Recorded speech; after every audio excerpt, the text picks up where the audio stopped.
Huwag ka maghimusi. Palagi mo susundan ang loob mo. Ayan. Palagi ka magiging malakas at ako. Huwag tayong magdadabugman o umaarte dahil sa pangit ng iyong mukha. Kaya huwag natin i-judge ang mga pangit ng mukha. Palagi natin silang rerespetuhin.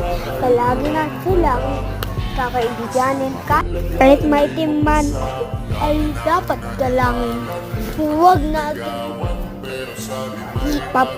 pahihiyain ang mga batang katulad nito. Pero ngayon, marunong siya mag-basketball.